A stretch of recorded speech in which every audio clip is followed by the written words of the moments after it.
माहवार magazine हमसरी Hyderabad शुमारो May 2021 सिलसिलो किताब ते तबसरो। असांजो इंतखाब न्याज़ पंवर जी किताब हींअरे सजण सारिया ते तबसरो। उनवान आरसी ऐं अक्स। तहरीर गुलाम नबी सुमरो। आवाज़ साकिब अबड़ो। तबसरो शुरू करण खां अॻु अव्हांखे यादगीरो ॾियारींदा हलूं। हमसरी मैगज़ीन में शाया थींदड़ मवाद खे यूट्यूब चैनल ते हासिल करण लाइ जेकॾहिं अव्हां असांजे यूट्यूब चैनल हमसरी सिंध खे अञा ताईं सब्सक्राइब नाहे कयो त हींअर ई सब्सक्राइब करियो, शेयर करियो ऐं हा, बेल आइकन ते क्लिक करण हरगिज़ न विसारींदा। हींअरे सजण सारिया।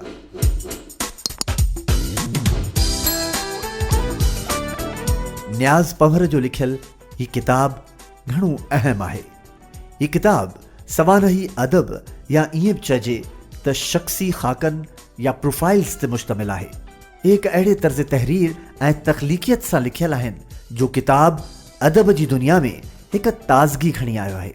असां वटि सवानही अदब में पीर अली मोहम्मद राशिदी, GM सैयद, हसामुद्दीन राशिदी, अब्दुल कादिर जूनेजो ऐं ग़ुलाम रब्बानी आगुरे जहिड़ा क़दावर लेखक मौजूद रहिया आहिनि, जिन जा किताब उहे ॾींहं उहे शींहं, जनब गुज़ारिम जिन्सी, हू ॾोथी हू ॾींहं, शिकलियूं, जहिड़ा गुल गुलाब जा ऐं भेनर हिन भंभोर में आहिनि।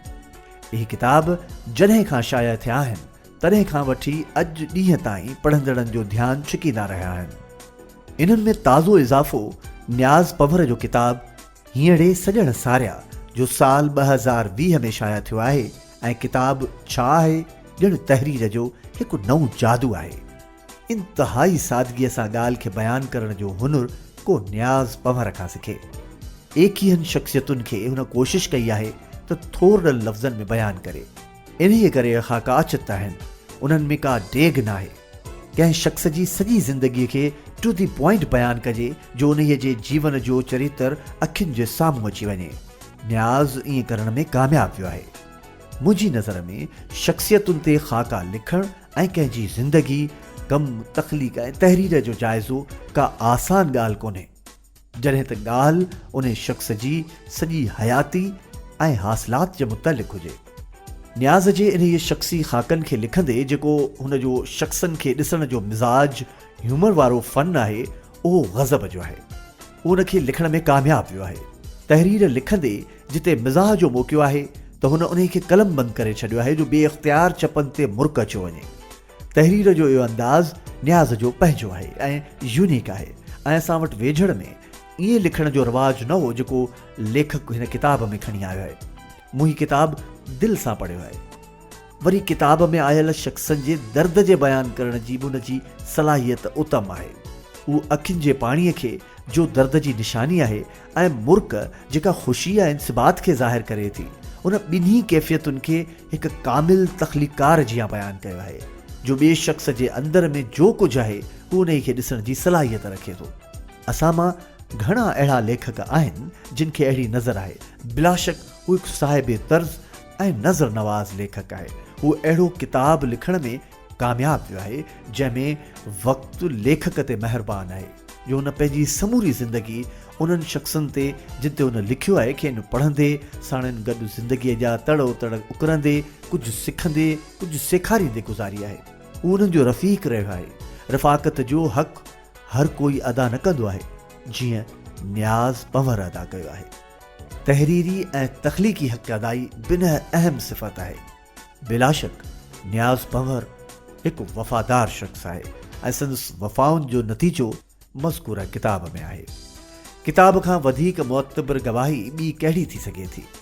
अचो त किताब जो जाइज़ो वठो। किताब जो मुहाग हसन मुज्तबा लिखियो आहे। हसन असांजो हिकु दिलबर लेखक आहे ऐं सभिनी खां अलॻि हुन जो तहरीरी हुस्न ज़माननि ताईं हलंदो। मुहाग जे शुरूअ में उहो लिखे थो, सही प्रोफाइल लिखणु माण्हूअ जो एक्सरे करण जे बराबरि हूंदो आहे। मूंखे ही किताब पढ़ण में पूरा 42 साल लॻा ऐं हसन मुज्तबा पंहिंजी ज़िंदगीअ में पोयां हलियो वियो ऐं हैदराबाद जेका हसन मुश्तबा ऐं उन्हनि शख़्सनि जी ज़िंदगीअ में अहम आहे जिन ते ख़ाका लिखिया विया आहिनि। न्याज़ जी तहरीर जो इहो जादू आहे जो अमेरिका में रहंदड़ असांजो ही दोस्त नॉस्टैल्जिया जी कैफ़ियत में अची वञे थो ऐं पंहिंजी जवानीअ खे यादि करणु लॻे थो। ॿियो छा लिखां, ज़िंदगीअ जे गाॾी खाते में तोसां ॿीहर मिलंदुसि। मुहागल हसन मुश्तबा जी आख़िरी सिट जेका हिकु आरज़ूअ खे ज़ाहिर करे थी। उहा आरज़ू हींअरे सॼण सारिया किताब जे रुमान उन में जाॻाई आहे। गुज़री वियल वक़्तु, यादगिरियूं ऐं दोस्तनि जा किस्सा जेके लेखक कमाल ख़ूबीअ सां बयानु कया आहिनि। न्याज़ पंवर किताब जो पंहिंजे पारां वारो हिसो हिकु नए तर्ज़ सां बयानु कयो आहे। हिकु अख़बार नवीस हुअण करे दिलि जे समूरे अहवाल खे ख़बर मां ज़ाहिर कयो आहे। न्याज़ जे पंहिंजे पारां खे मुनफ़रिद नमूने लिखण जी अदा ॼणो हिकु नई तख़लीक़ी कोशिश आहे त दिलि जी ॻाल्हि ईअं बि लिखबी आहे। किताब जो पहिरियों ख़ाको मदद अली सिंधीअ ते आहे जो हिकु हमजहत शख़्सियत आहे, अदीब, सियासतदान ऐं सहाफ़ी। असीं सभु हुन जी तहरीरुनि जा आशिक़ आहियूं। हुन जी शख़्सियत ते लिखंदे हुन कोशिश कई आहे त हू अदब ऐं सहाफ़त जे हिन ग़ैर मामूली तख़लीकार सां इंसाफ़ करे जो हुन कयो आहे। इहा मालूमात मुंहिंजे लाइ हैरान कंदड़ हुई जा किताब में हीअं बयानु कयल आहे। जॾहिं काज़ी मोहम्मद अकबर जी माण्हू शनास अख खे मदद अली सिंधीअ में उहो सहाफ़ी नज़र अची वियो त हुन खेसि अख़बार ज्वाइन करण जी आछ कई ऐं हुन सां गॾु हिकु जुमिलो चयो, अहिड़ो जुमिलो जंहिंखे अहिड़ा शख़्स चवंदा आहिनि जिन जो हथु ज़माने जी नब्ज़ ते हूंदो आहे। बिलाशक काज़ी साहब जी माण्हू शनास नज़र ऐं इदराक ई हो जंहिं खांसि इहो जुमिलो चवारायो त हिकु मायूस सियासतदान लाइ सहाफ़त ई आख़िरी अझो ऐं छपरो हूंदो आहे। हुन सहाफ़त में पाण मञायो। हसन मुश्तबा जहिड़ो साहिब तर्ज़ लेखक बि हुनखे उस्ताद मञे थो। जीअं मूं अॻु बि लिखियो आहे त न्याज़ पंवर पंहिंजी ॻाल्हि करण में मिज़ाह खां बख़ूबी कमु वठे थो, पर हू हिकु दर्द आशना लेखक आहे ऐं लिखण जो अहिड़ो कारीगर जो जॾहिं किताब में आयल शख़्सियतुनि जी ज़िंदगीअ जो दर्द हिकु सिट में बयानु करे थो त असीं पढ़ंदड़ दर्द जी हिकु लहर सां मुक़ाबिल थी वञूं था ऐं का देर किताब पढ़णु रुकिजी वञे थो ऐं दर्द आहे जो पंहिंजी तमामु तर कैफ़ियत सां असांखे घेरे में वठी छॾे थो।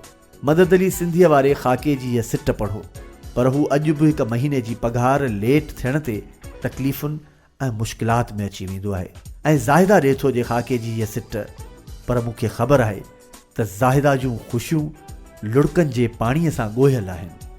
इहो सभु पढ़ी दिलि उॿाणकी थी वञे थी। दर्द छो हसास माण्हुनि सां ई मुक़ाबिल हुजे थो? असांजे समाज ऐं उन जी बुनियाद ऐं इंसानी रवैयनि में उहा कहिड़ी कमी आहे जो हसास दिलि माण्हू इन दर्द सां मुक़ाबिले में आहे ऐं उन दर्द जो को दरमानु ई कोन्हे। किताब जो ॿियो ख़ाको ताज जोयो ते आहे।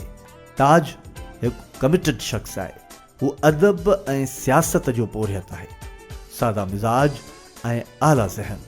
लेखक वटि जो मिज़ाह आहे उहो आहे हू संजीदा ॻाल्हि कंदे कंदे हू पुरमज़ाह ॻाल्हि बि आराम सां करियो वञे। जीअं ताज जी बिस्कुट दुश्मनीअ ते लिखियो अथई, जेकॾहिं ताज मानी खाई आयो आहे पोइ बि जेकॾहिं चांहि सां गॾु बिस्कुटनि जा 4 पैकेट साम्हूं रखो त पाठे खे छॾे बाक़ी समूरनि बिस्कुटनि खे ताज जेको बरो ॾींदो उन बाबति सभई अदीबनि खे आउं शाहिद तौरु पेश करे सघां थो। नसीर मिर्ज़ा ते लिखियल ख़ाके जो पंहिंजो अलॻि रंग आहे। उन जो उनवान ई आहे नसीर मिर्ज़ा जो सिलसिलेवार ज़ाइचो।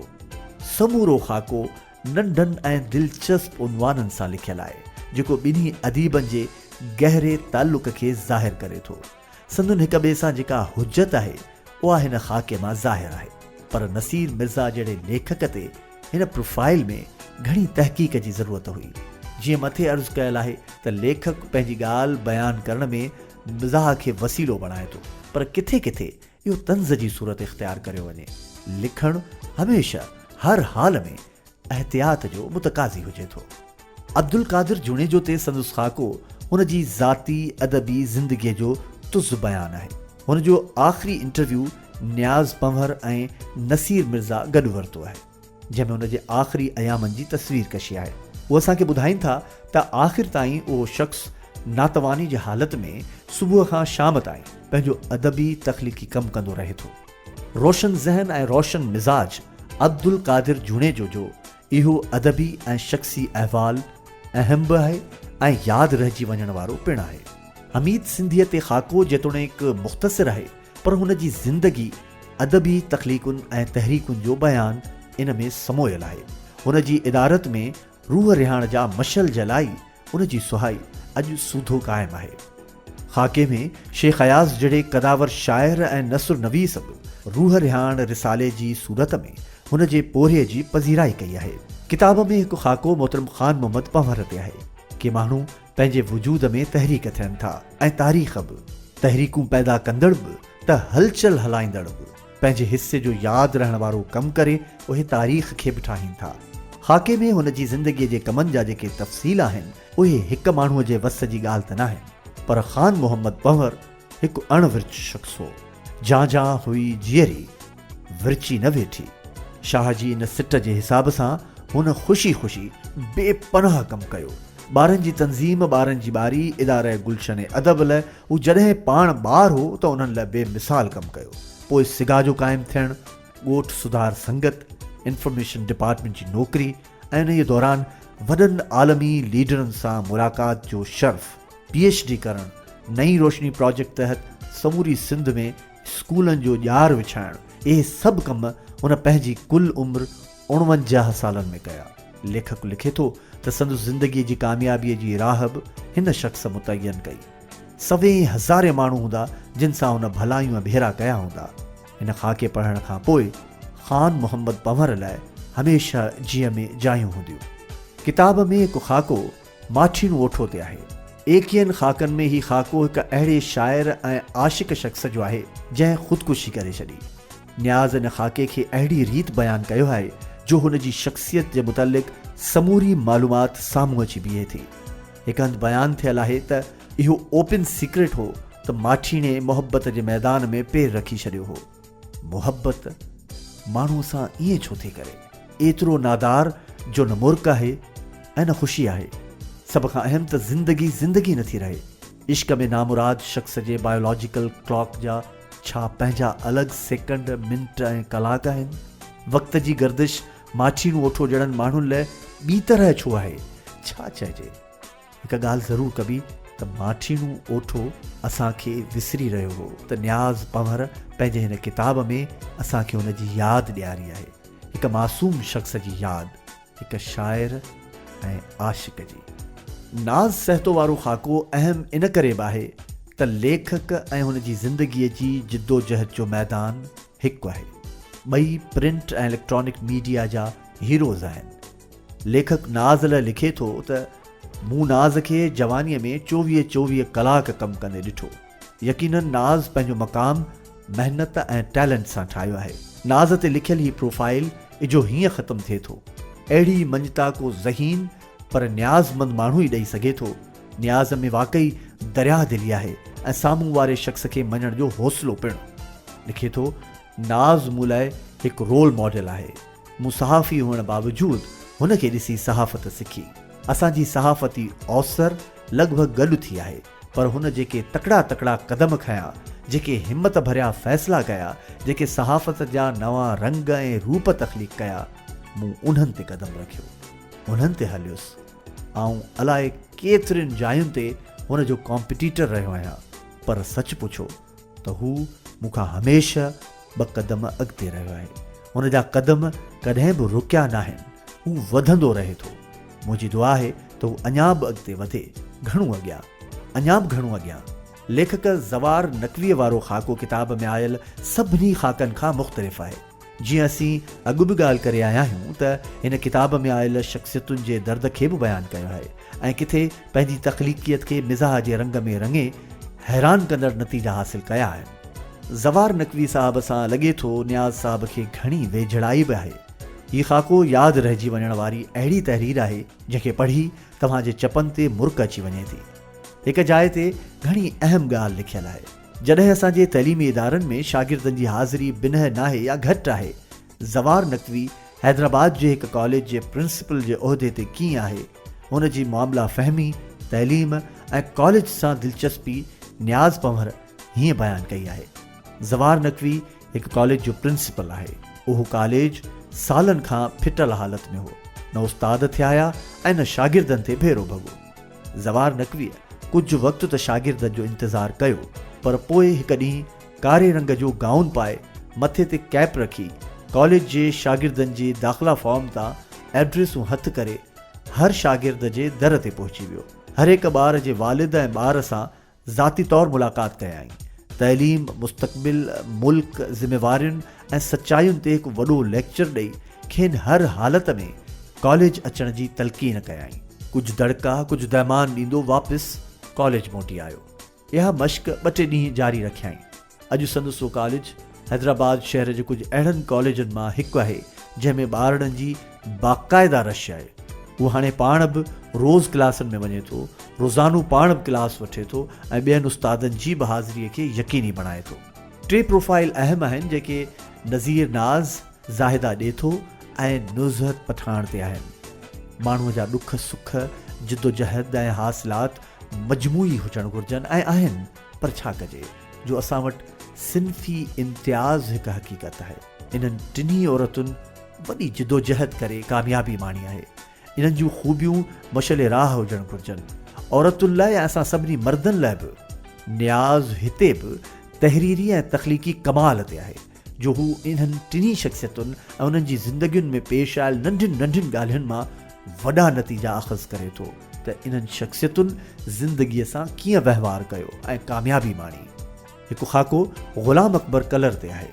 न्याज़ पंवर हिकु अहसान शनास माण्हू आहे। पाण हिन किताब हींअरे सॼण सारिया में जे मुख़्तलिफ़ ख़ाकनि में कोशिशि करे उन्हनि शख़्सनि जे अहसाननि जो ज़िक्र कयो आहे।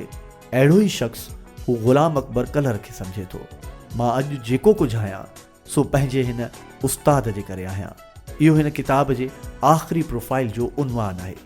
साईं ग़ुलाम अकबर साहिबु न्याज़ पंवर जो पहिरियों स्कूल मास्तर आहे जंहिं तइलीम जा पहिरियां 4 साल खेसि पढ़ायो। पंहिंजे हिन उस्ताद खे तहसीन पेश कंदे न्याज़ पंवर लिखे थो, आऊं अॼु जेको कुझु बि थी सघियो आहियां उहो सभु कुझु साईं ग़ुलाम अकबर कलर जे करे आहियां। साईं असांखे शाइरीअ जी सिख्या ॾिनी, रेडियो ऐं अख़बारुनि ॾांहुं लिखणु सेखारियो ऐं उहो एतमाद ॾिनो जेको शायदि उहो असांजो उस्ताद न थिए हा त ज़िंदगीअ में कॾहिं बि न मिले हा। हींअरे सॼण सारिया किताब यादि रहण वारो किताबु आहे। किताब जे शुरूअ में डॉक्टर आफ़ताब अबड़ो, हसन मुजतबा, इख़लाक़ अंसारी, अल्ताफ़ शेख ऐं अनवर अबड़ो जूं किताब ऐं लेखक ते तहरीरूं शामिल आहिनि ऐं एकवीहनि शख़्सियतुनि ते ख़ाका आहिनि जेके पढ़ी लॻे थो लेखक इन किताब ते घणी महिनत कई आहे, पर संदसि तख़लीक़ियत, इज़हार ऐं तहरीर जे अंदाज़ किताब खे ख़ूब बणाए छॾियो आहे। सवानही नसुर जो ही किताब सदाईं यादि रहंदो।